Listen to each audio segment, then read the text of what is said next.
अगर आपकी 11th हो गई है या फिर आप ड्रॉपर हो तो ये वीडियो आपके लिए।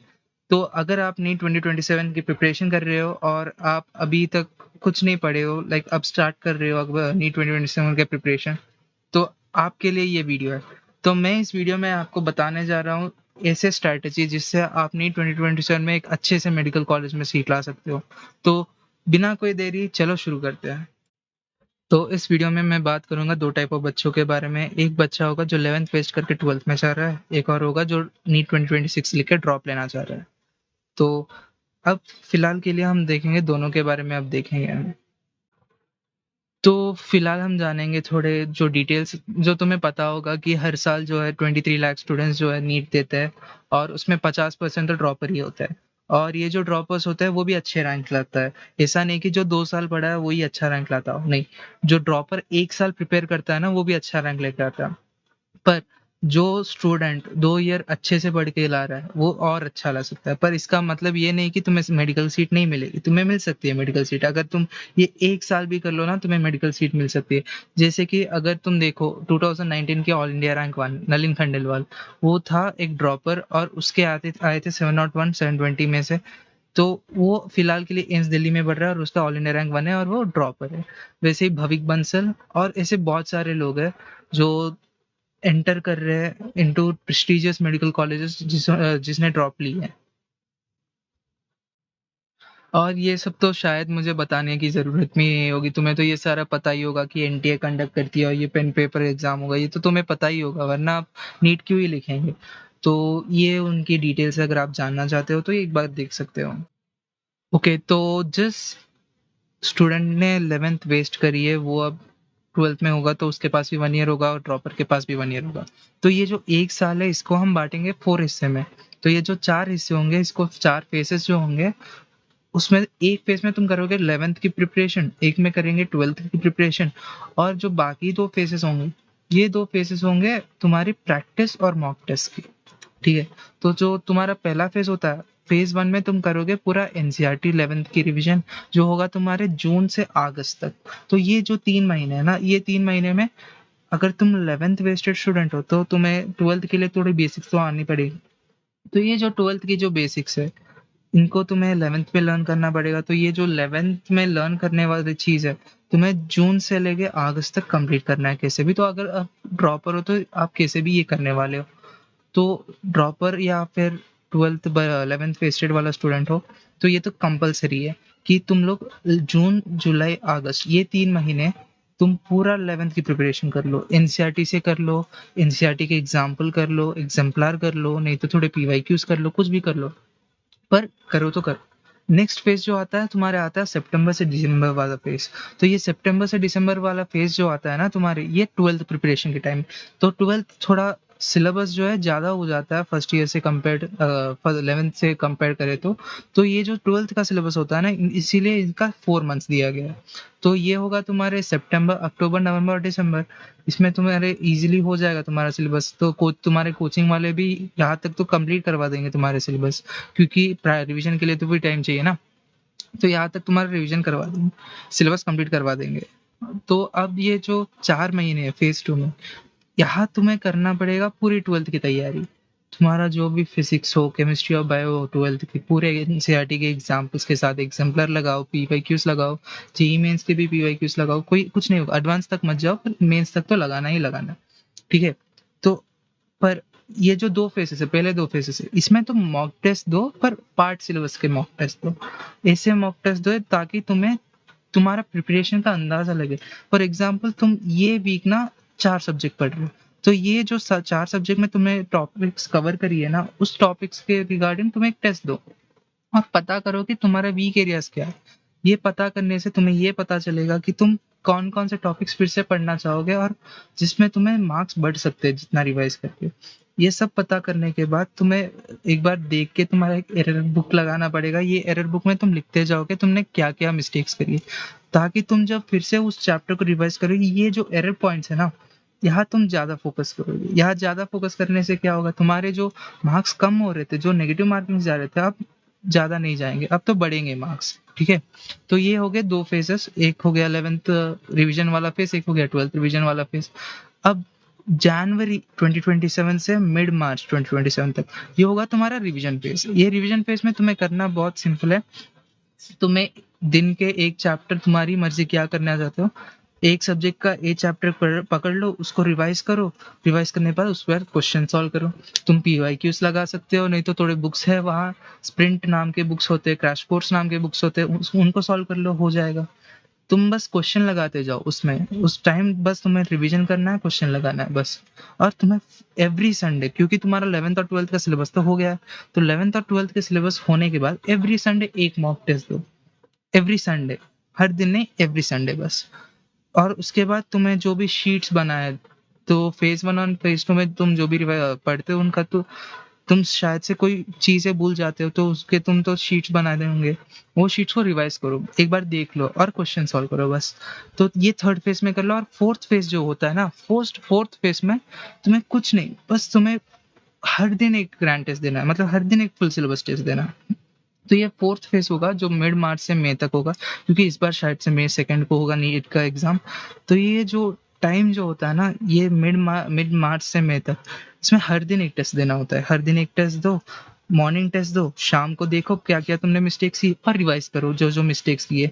इसे करते करते ना तुम्हारे जो भी वीक एरियाज है ना, वो क्लोज अप हो जाएंगे। क्लोज अप होने की वजह से तुम्हारे जो मार्क्स बढ़ेंगे ना, 630 से 650 बढ़ जाएंगे। ठीक है, तुम्हारे कंसिस्टेंटली 630 से 650 आ जाएंगे। अगर वो हार्ड पेपर हुआ तो भी 630 से 650 आ जाएंगे, इजी पेपर हुआ तो 670 से 680 तक आ ही जाएंगे। ठीक है, तो अब हम देखेंगे कि फिजिक्स में कैसे 180 ला सकते हैं हम, क्योंकि फिजिक्स में 180 लाना तो हाँ मुश्किल हो सकता है, पर एटलीस्ट अगर तुम ये 180 के लिए प्रिपेयर हो गए ना, तुम्हें 160 से 170 तक तो आ ही जाएगा। तो फिजिक्स ना पहले जो हाई वेटेज के टॉपिक्स होते हैं ना, फिजिक्स में पहले वो कर लो, क्योंकि ये जो हाई वेटेज टॉपिक्स होते हैं फिजिक्स में, इससे तुम्हें ज्यादा मार्क्स आएंगे। जो टॉपिक्स तुम्हें ज्यादा मार्क्स दे रहे हैं ना, जब तुम उसे प्रैक्टिस कर लोगे, जिससे क्वेश्चंस बना लोगे, तो तुम्हारे 100 से 110 मार्क्स तो पक्के हो जाएंगे। अब ये 110 मार्क्स पक्के होने के बाद तुम ना जो बाकी वाले टॉपिक्स है उनको कर लो, जिससे तुम्हारे 20 से 30 मार्क्स आ जाएंगे उसको, और बाकी जो भी टॉपिक्स है उससे करने से तुम्हारे 160 से 170 जाएंगे, 170 से 180 तक तो चले जाएंगे आसानी से। अब ये इनमें हाई वेटेज टॉपिक्स तो होता है ना, वो होते हैं मैकेनिक्स के क्वेश्चंस, इलेक्ट्रोस्टैटिक्स के क्वेश्चंस, मॉडर्न फिजिक्स या ऑप्टिक्स और वेव्स, ये होते हैं जनरली हाई यील्ड टॉपिक्स। और इसके लिए तुम जो बुक्स यूज करते हो ना, अगर तुम्हें नीट कॉन्सेप्ट अच्छे से आनी चाहिए, then you can go with HC Verma या फिर एनसीईआरटी, क्योंकि आप कॉन्सेप्ट अगर चाहिए, जैसे कि थोड़े थियरी बेस्ड क्वेश्चंस होते हैं, बहुत लोगों के गलत हो जाते हैं, अगर तुम्हें वो सही करना है ना, तो you can go with HC Verma या फिर आप एनसीईआरटी पढ़ सकते हैं। और जो क्वेश्चंस करने हैं, क्वेश्चंस के लिए आप तो प्रीवियस ईयर क्वेश्चंस कर लो या फिर डीसी पांडे के क्वेश्चंस कर लो, बहुत अच्छे। और कॉमन जो मिस्टेक्स करते जाते हैं ना लोग, जो डेरिवेशंस को स्किप करते हैं, डेरिवेशन स्किप कर सकते हैं, मतलब ऐसा भी नहीं कि बोर्ड एग्जाम की प्रिपरेशन कर रहे हैं, डेरिवेशन स्किप कर सकते हैं, पर तुम्हें ये आइडिया रहना चाहिए कि एक फॉर्मूले से तो मुझे दूसरा फॉर्मूला कैसे मिल सकता है। तो ये जो एक फॉर्मूले से दूसरे फॉर्मूले का डेरिवेशन होता है ना, वो याद रखना या फिर वो जानना बहुत जरूरी है। और हर दिन न्यूमेरिकल्स प्रैक्टिस करते जाओ, कंसिस्टेंट रहो।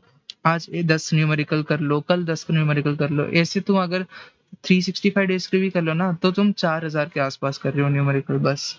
और उसके बाद फॉर्मूला जो होता है ना, वो याद नहीं रहता है सबको, इसीलिए तुम एक बार जो प्रैक्टिस करते हो, बाजू में फॉर्मूला देकर प्रैक्टिस कर लो। जब जैसे तुम प्रैक्टिस करते जाओगे, वो फॉर्मूला तुम्हें रट जाएगा, तुम्हें याद रहेगा, वो एग्जाम तक नहीं भूलोगे तुम। और डेली टारगेट ये रखो कि एक वीक में 2 चैप्टर कंपलसरी करना है, और वो एक चैप्टर में तुम्हें एटलीस्ट तुम्हें 150 से ज्यादा एमसीक्यूज करने हैं, मतलब 30 सोच लो, हर दिन तुम्हें 30 एमसीक्यू तो करने ही करने हैं। और हर दिन मॉर्निंग जो होता है ना, हर दिन मॉर्निंग फॉर्मूलाज देख लो एक बार, और एवरी संडे आप चैप्टर रिवाइज करते जाओ। ठीक है, क्योंकि जो नीट होता है वो 40% फॉर्मूला बेस्ड होता है और 60% जो है कॉन्सेप्चुअल एप्लीकेशन का होता है। तो तुम्हें एनसीईआरटी में जो भी एग्जाम्पल दिया है ना, उनको देखना चाहिए और एग्जाम्पलर भी सॉल्व करना चाहिए, क्योंकि एग्जाम्पलर में डायरेक्ट क्वेश्चंस आते हैं, और नीट की एनसीईआरटी फिजिक्स जो होती है उससे भी डायरेक्ट क्वेश्चंस आते हैं। और जो भी थोड़े थियरी पॉइंट्स हैं, जैसे कि मॉडर्न फिजिक्स होती है, उसमें जो थियरी पॉइंट्स होता है ना, वो भी बहुत इंपॉर्टेंट होता है, क्योंकि उसमें मैच द फॉलोइंग पूछ सकता है, कुछ भी पूछ सकता है, वो हम बता नहीं सकते, हम जान भी नहीं सकते कहाँ से भी उठा सकता है। जैसे कि अब बायो में उठाता है, वैसे उठा सकता है। तो ये जो स्टेटमेंट बेस्ड क्वेश्चन ये सब है, उनको तुम सही में करने के लिए you have to read NCERT और you have to read HC Verma. तो कॉन्सेप्ट के लिए कोई कोई भी किताब लगा सकते हो, पर क्वेश्चंस के लिए मैं जो प्रिफर करता हूँ वो डीसी पांडे होगी। तो अब बात आती है केमिस्ट्री की। केमिस्ट्री तो बहुत सारे टॉपिक्स तो डिलीट हो गया है केमिस्ट्री में, और बहुत सारे तो ऐड भी हो गए। तो केमिस्ट्री में तुम्हें बहुत सारे टॉपिक्स ऐड भी हुए, जैसे प्रैक्टिकल केमिस्ट्री ऐड हुई है, और काइनेटिक्स ऑफ H2O2 और I2 ऐड हुआ है। तो वैसे वाली चीज़ तो तुम्हें देखनी पड़ेगी, तुम्हें कोचिंग के मॉड्यूल से कर लो या फिर ऑनलाइन बहुत सारे मिल जाएँगे रिसोर्सेज़। अ, तो केमिस्ट्री जो है आसानी से तुम 180 जिस सब्जेक्ट्स में ला सकते हो ना, वो केमिस्ट्री उसमें टॉप आती है। क्योंकि केमिस्ट्री में कंटेंट लिमिटेड है, ज़्यादा जाएगा नहीं आउट ऑफ। अगर आउट ऑफ एनसीईआरटी जाएगा भी तो वो फिजिकल केमिस्ट्री में जाएगा। जो इनऑर्गेनिक और ऑर्गेनिक आता है वो जनरली जो एनसीईआरटी के थ्रू ही आएगा। तो ये जो 180 मार्क्स है केमिस्ट्री के, ये तुम इजीली स्कोर कर सकते हो, क्योंकि अगर तुम देखोगे जो फिजिकल केमिस्ट्री होता है वो 30 से 35% तक जाता है, ऑर्गेनिक 35 से 40% आता है, और इनऑर्गेनिक 25 से 30% आता है। इनऑर्गेनिक केमिस्ट्री जो है ना, उसमें बहुत सारा डिलीटेड है पी ब्लॉक में। तो पी ब्लॉक में तुम्हें कंपाउंड्स पढ़ने की जरूरत नहीं है, बस हाइड्राइड्स ऑक्साइड वो सब देख लो, बस ट्रेंड्स देख लो एक बार, हो जाएगा। तो जो फिजिकल केमिस्ट्री के टॉपिक्स है तुम्हें अच्छे से करना चाहिए, उसके फॉर्मूलाज अच्छे से करना चाहिए, बस पीवाईक्यूज लगाते जाओ, जेई मेंस के क्वेश्चंस लगाते जाओ। ऑर्गेनिक भी पीवाईक्यूज ही सॉल्व करने करते जाओ, क्योंकि ऑर्गेनिक बहुत सारे पीवाईक्यूज रिपीट होते हैं।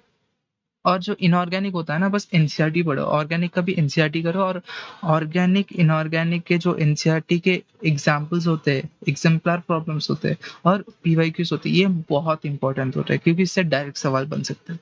और फिजिकल तो तुम्हें कैसे भी जेई मेंस और नीट के पीवाईक्यूज करके ही जाना है। और इनके लिए जो बुक्स है ना, नो डाउट एनसीईआरटी फॉलो करो, फिजिकल के लिए भी एनसीईआरटी फॉलो करो, क्योंकि फिजिकल में भी थोड़े थियरी पॉइंट्स होते हैं जो डायरेक्टली एनसीईआरटी से पूछे जाते हैं। और फिजिकल केमिस्ट्री के लिए तो जनरली यहाँ थोड़ा गलत है जो पीपीटी में है। फिजिकल केमिस्ट्री के लिए N Awasthi is better, but N Awasthi फिर से ज़्यादा हो जाती है। बट अगर तुम्हारे पास टाइम है तो एन अवस्थी से करते जाओ, सारे प्रॉब्लम्स करने की ज़रूरत नहीं है एन अवस्थी से। बस ऐसे प्रॉब्लम्स करो जो तुम्हें लगता है कि हाँ ये अच्छा लेवल क्वेश्चन है। और वी के जायसवाल कर लो इनऑर्गेनिक के लिए, और M S Chauhan for organic. तो ये 3 सब्जेक्ट के लिए ये 3 प्रॉब्लम बेस्ड बुक्स हैं। और स्ट्रैटेजी तो कुछ है ही नहीं, क्योंकि ये बहुत कम सिलेबस है। इसमें तुम्हें जो केमिस्ट्री है ना, तुम्हारी केमिस्ट्री के जो सिलेबस है, तुम उसे 2 टू 3 मंथ्स में पूरा केमिस्ट्री इजीली कर लोगे। तो इसके वजह से तुम्हारी जो केमिस्ट्री जो होती है, बहुत कम सिलेबस में भी तुम्हें ज़्यादा मार्क्स देगी। अब जो तुम्हारी बिगेस्ट वेपन है नीट में, वो होगा तुम्हारा बायोलॉजी, क्योंकि बायोलॉजी होता है 360 मार्क्स का, जो है 50% ऑफ नीट। तो ये जो 360 मार्क्स है, तुम्हें इसमें ऑलमोस्ट 355 मार्क्स आएंगे एनसीईआरटी से। एक या दो क्वेश्चन बस डिफरेंट आ जाएंगे जो एनसीईआरटी के बाहर होगा, पर 356 मार्क्स तक तो एनसीईआरटी से ही आएगा। तो इसमें बॉटनी का जो वेटेज है और zoology का तो वेटेज इक्वल तो नहीं रहने वाला, क्योंकि बॉटनी के जो चैप्टर से ज़्यादा होते हैं zoology के कंपैरिजन में। तो बॉटनी से ज़्यादा पूछते हैं। तो अब बॉटनी और zoology सेपरेट मत कर लो, दोनों को बायोलॉजी में ही कंसिडर कर लो, तुम्हें पूरा पढ़ना है बायोलॉजी। क्योंकि एनसीईआरटी जो होता है ना, अगर तुम हिंदू हो तो तुम्हारे लिए ये भगवद गीता है, अगर तुम क्रिश्चियन हो तो तुम्हारे लिए ये बाइबल है, अगर तुम मुस्लिम हो तुम्हारे लिए ये कुरान है। तो ये जो एनसीईआरटी है ना, बस ये 1 साल के लिए पूरा एनसीईआरटी चाट लेना। एनसीईआरटी में जो पॉइंट्स होते हैं, जो डायग्राम के नीचे पॉइंट्स होते हैं, जो एग्जाम्पल्स होते हैं, सबको एक-एक लिखते जाना। लिखने के बाद तुम्हें जो भी टॉपिक्स है ना, जो तुम भूल जाते हो, उसके लिए रिलेटेड एक A4 शीट लेके उसमें एक कॉन्सेप्ट शीट बना लेना, जिससे बस तुम्हें वो चैप्टर में वही पॉइंट दिख जाएगा। अब एग्ज़ाम आ रही है, तुम्हें वो नहीं पता वो टॉपिक, तो बस पढ़ के चले जाओ 1 पन्ना, बस हो गया। तो एनसीईआरटी पढ़नी ही है। अगर तुम्हें बुक्स चाहिए इसके बारे में, तो तुम्हें मिल जाएँगे एनसीईआरटी, और एनसीईआरटी एग्ज़ाम्पलर के भी एमसीक्यूज़ अच्छे होते हैं, और एनसीईआरटी के जो एक्सरसाइज़ प्रॉब्लम्स होते हैं वो भी अच्छे होते हैं। और अगर तुम्हें एक्स्ट्रा डेप्थ चाहिए ना, तो तुम्हारे लिए एमटीजी है, फिंगर टिप्स है। फिंगर टिप्स में बस वो जो एमसीक्यूज़ के पीछे थोड़ा कंटेंट एक्स्ट्रा दिया होता है, वो एक बार देख लेना बस, क्योंकि जो एमटीजी फिंगर टिप्स के क्वेश्चंस होता है ना, वो भी डायरेक्ट एनसीईआरटी के नहीं होते। तो या फिर तुम दिशा एनसीईआरटी एक्स्ट्रा कर लो, वो बहुत अच्छी किताब है। तो ऐसे बहुत सारे बुक्स है। अगर तुम्हारी बायोलॉजी में 300 से ऊपर मार्क्स आ जाएंगे, फिजिक्स और 300 के ऊपर नहीं, तुम्हें तो 300 330 तक तो लाना ही पड़ेगा। बायोलॉजी में 330 मार्क्स आ जाएंगे, फिजिक्स में तुम्हारे 120 लगा लो, 450 मार्क्स तो यहाँ ही हो गए, और केमिस्ट्री में 150 लगाओ, तुम्हारे 600 तो क्रॉस कैसे भी हो जाएंगे। जैसे तुम करते जाओगे, केमिस्ट्री में तो 160 से 170 आ ही जाएगा, और बायो में तो 340 से 350 तक आ ही जाएगा, और फिजिक्स में भी 150 से 160 तक आ जाएगा। ये सब जाते जाते तुम्हें ऑलमोस्ट 650 मिल रहा है, जिसमें तुम ऑल इंडिया कोटा में पार्टिसिपेट कर सकते हो, कितना भी टफ पेपर होने दो। तो फिजिक्स केमिस्ट्री बायोलॉजी के लिए ये हो जाएगा तुम्हारी प्रिपरेशन वाली स्ट्रैटेजी इन 11 मंथ्स के लिए, क्योंकि मैं तो अब होने ही वाला है। तो इन 11 मंथ्स के लिए ये होगा तुम्हारी प्रिपरेशन स्ट्रैटेजी। तो अगर तुम एक ड्रॉपर हो तो ये तुम्हारी बस एक टाइम टेबल की तरह है, तुम्हें अगर फॉलो करना है तो फॉलो कर लो।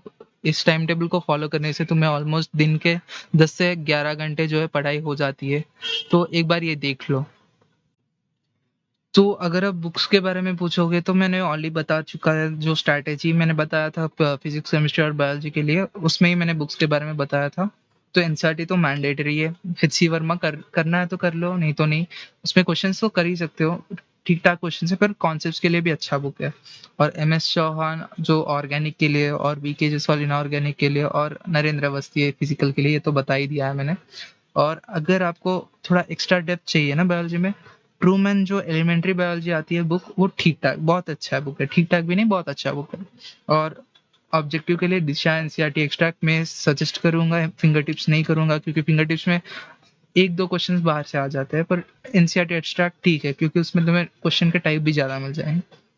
तो अगर तुम्हें कोई ऐप्स चाहिए या फिर कोई टूल्स चाहिए, तो एक नीट प्रेप नाम की ऐप आती है, तुम्हें पता ही होगा। उसमें एमसीक्यूज प्रैक्टिस कर सकते हो, या फिर तुम्हें अगर कस्टमाइज मॉक टेस्ट चाहिए तो एमवाइब का भी सब्सक्रिप्शन ले ही सकते हो। या फिर तुम्हें फ्लैश कार्ड्स चाहिए तो आंकी नाम की एक ऐप आती है जो एमबीबीएस स्टूडेंट्स भी यूज करते हैं, उसमें से तुम फ्लैश कार्ड्स भी बना सकते हो, और तुम वो यूज भी कर सकते हो। तो जब नोट्स की बारी आती है, then I would suggest to go with physical notes, क्योंकि जब हम लिखते हैं पेन और पेपर के ऊपर, वो हमें ज़्यादा दिमाग में चढ़ता है। तो physical notes are more better than digital notes, पर अगर डिजिटल नोट्स चाहिए तो you can go with any app you need.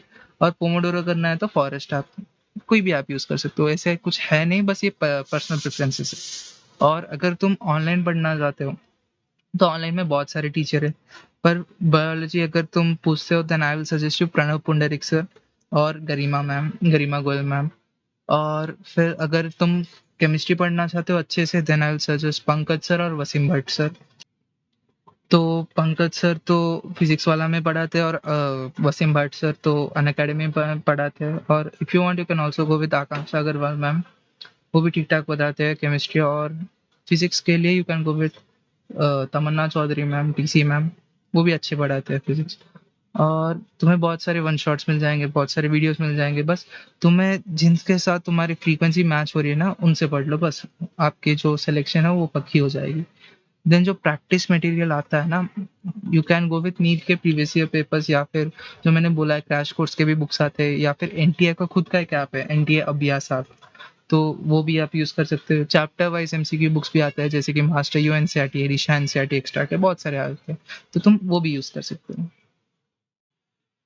तो अब ये है मॉक टेस्ट की स्ट्रैटेजी। तो ये जो 4 फेजेस बताया मैंने, इन 4 फेजेस में तुम्हें स्ट्रैटेजी फॉलो करनी पड़ेगी। तो फेज 1 और फेज 2 में जैसे मैंने बताया था, हर वीक जैसे कि संडे हो जाए, एक चैप्टर बेस्ड टेस्ट देना है। जैसे कि फिजिक्स में 1 चैप्टर, केमिस्ट्री में 1 चैप्टर, बायो में 2 चैप्टर वैसा। और ये तो फेज 1 और फेज 2 में कैसे भी करना है। और फेज 3 में तुम्हें हर संडे फुल सिलेबस टेस्ट देना है। वो कहाँ का भी है रहने दो, आप चाहिए तो टेस्ट सीरीज भी ले लो, या फिर ऑनलाइन बहुत सारे जनरेटर्स हैं जो टेस्ट सीरीज जनरेट करते हैं। और फेज 4 में तुम्हें हर दिन ऑलमोस्ट 5 से 6 दिन करना ही करना है।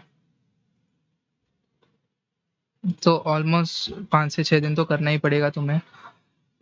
और ये जो 4 फेजेस, जो मॉक टेस्ट देंगे आप, ये 4 फेजेस में, उनमें तुम्हें 4 स्टेप्स फॉलो करनी पड़ेगी। पहला स्टेप है कि जो रॉन्ग आंसर्स होते हैं ना, वो क्यों रॉन्ग हुआ है, आपने तुक्का लगाया, या फिर आपकी कॉन्सेप्ट जो है उसमें वीक है, या फिर क्या हुआ, किसकी वजह से वो गलत हुआ, तुम्हें एनालाइज करनी पड़ेगी। और ये जो स्टेप 2 है, स्टेप 2 में ये पता कर लो कि वो एरर्स क्यों है। वो कॉन्सेप्चुअल गैप्स है या फिर कैलकुलेशन में मिस्टेक है, सिली मिस्टेक है, तुक्का करा है आपने, वो एक बार देख लो बस। और उसके बाद थर्ड स्टेप है, जो जिस चीज़ में आपने मिस्टेक करी ना, उसके जो रिलेवेंट एनसीईआरटी सेक्शन है ना, उसको एक बार पढ़ लो और उसके रिलेटेड क्वेश्चन सॉल्व कर लो, जिससे वो कॉन्सेप्ट जो है पक्की हो जाएगी। और जो फोर्थ स्टेप है, उसमें बस तुम एक एरर लॉग बना लो। एरर लॉग ये होता है कि तुमने एक मिस्टेक किया, एक बुक में लिख लो वो मिस्टेक क्यों हुआ था, क्या कैसे हुआ, और तुम उसके रिलेटेड थोड़ा कॉन्सेप्ट लिख लो और उसको फिर से प्रैक्टिस कर लो वो सेम क्वेश्चन को। तुम्हारा जो कॉन्सेप्चुअल गैप्स है ना, वो फिल हो जाएंगे। तो अगर तुम एक क्लास 11th वेस्टेड वाले स्टूडेंट हो या फिर आप 12th में हो फिलहाल के लिए, देन आपके लिए थोड़े टिप्स हैं।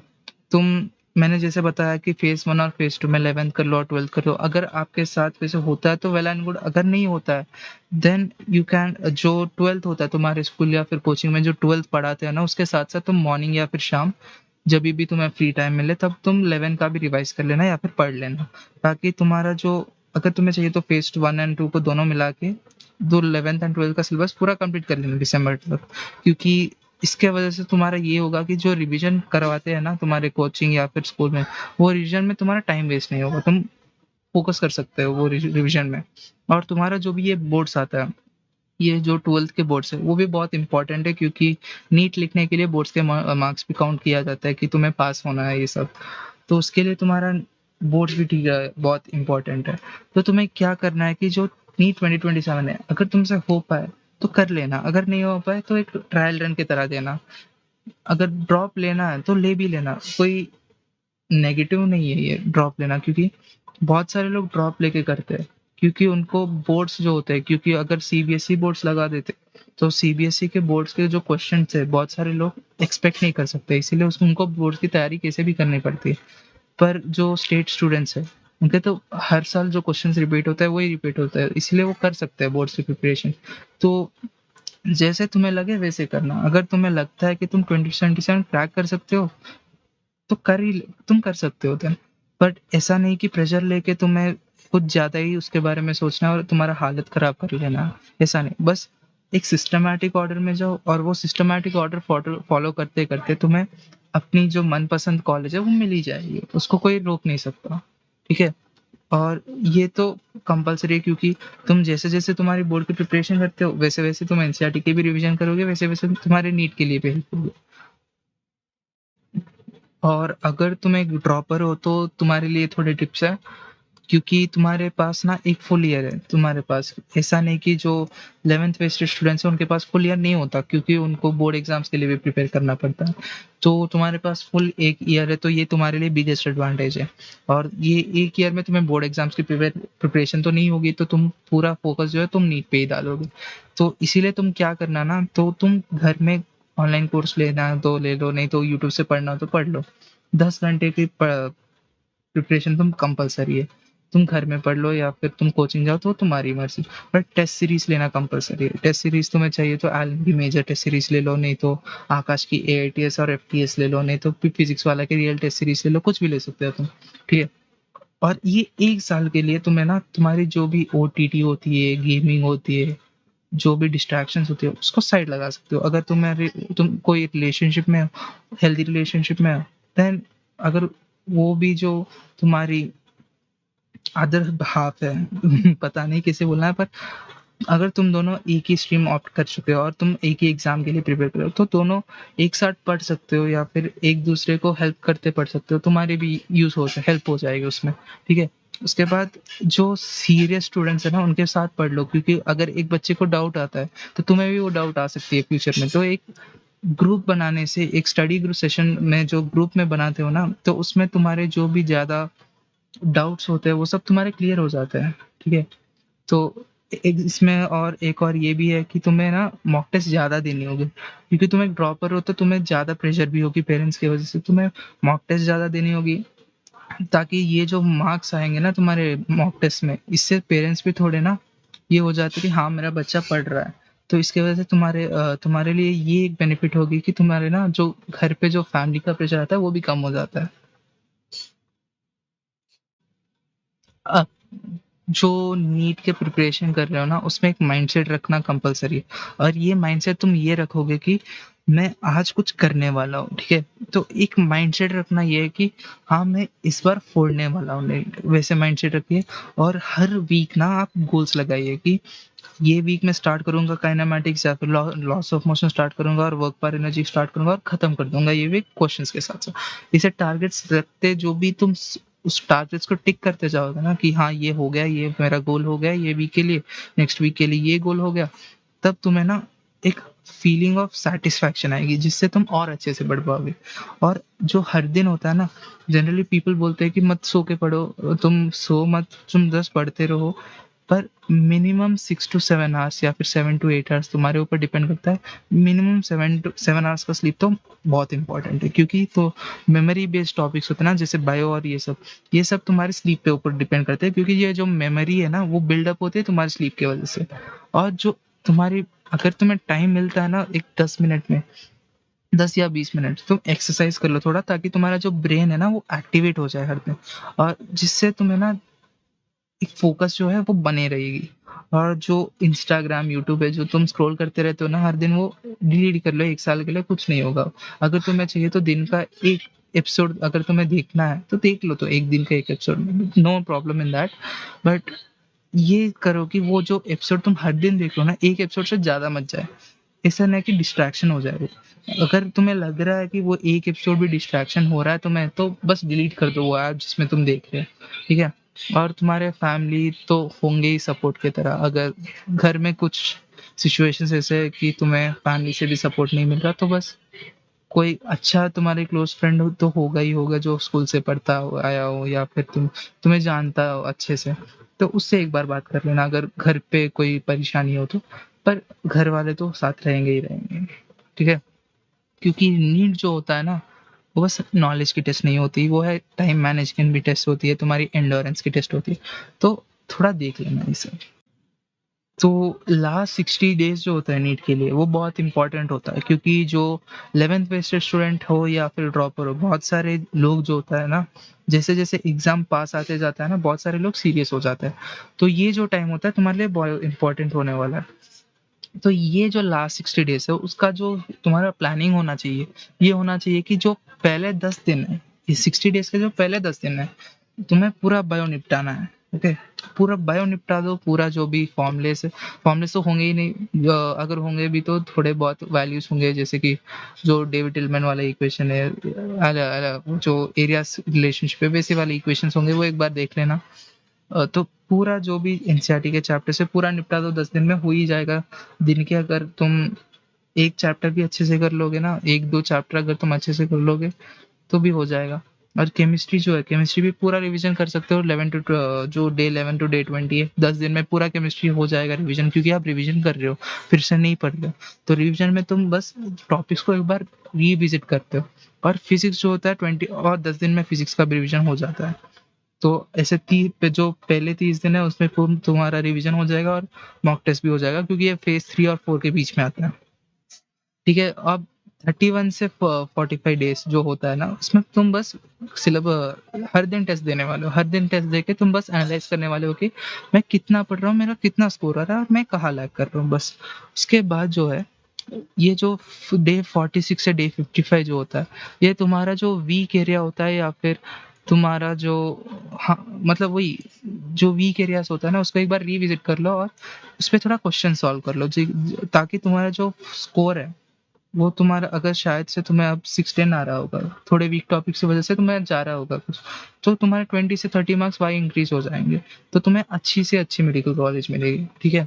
अब ये जो लास्ट 5 डेज होते हैं ना, डे 56 टू 60, इसमें तुम्हें पढ़ने की जरूरत नहीं, क्योंकि ये जो दिन होते हैं ना, इसमें बस लाइट रिवीजन करनी पड़ती है, ऊपर ऊपर से देखना पड़ता है, क्योंकि तुम ऑलरेडी पढ़ चुके हो और तुम बहुत रेडी हो एग्जाम क्रैक करने के लिए। तो ये जो लास्ट 5 दिन होते हैं ना, इसमें बस पैनिक नहीं करना है। अगर तुम एक बार पैनिक करते ये लास्ट 5 दिन में, तो तुम्हारा नीट का जो रिजल्ट है वो खराब जा सकता है। तो इसके वजह से तुम बस थोड़ा एन्जॉय कर लो, थोड़ा तुम ऊपर-ऊपर से रिवीजन कर लो। इतना ऐसा नहीं भी मैं आज ही कल एग्ज़ाम है तो मैं आज पूरा रात बैठ के पढ़ रहा हूँ। बस थोड़ा देख लो ऊपर-ऊपर से और तुम कर लोगे, ठीक है?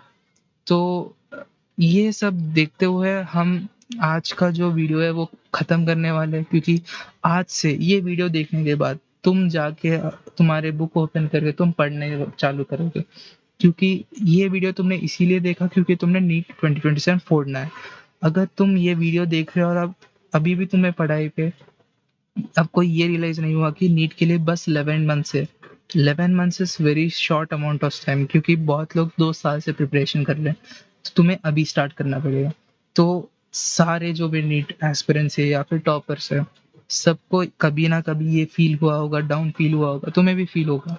तो तब जब किसी को डाउन फ़ील होता है ना उस समय में अगर उसने हार मान लिया, तो सही में बोल रहा हूँ, उसका जो नीट 2027 होगा ना वो बहुत खराब जाएगी। इसीलिए तुम वो जो मेंटल फटीग होता है ना उसमें मत फँसना। तुम अच्छे से कर लेना, तुम अच्छे से कर भी दोगे। So wish you all the best.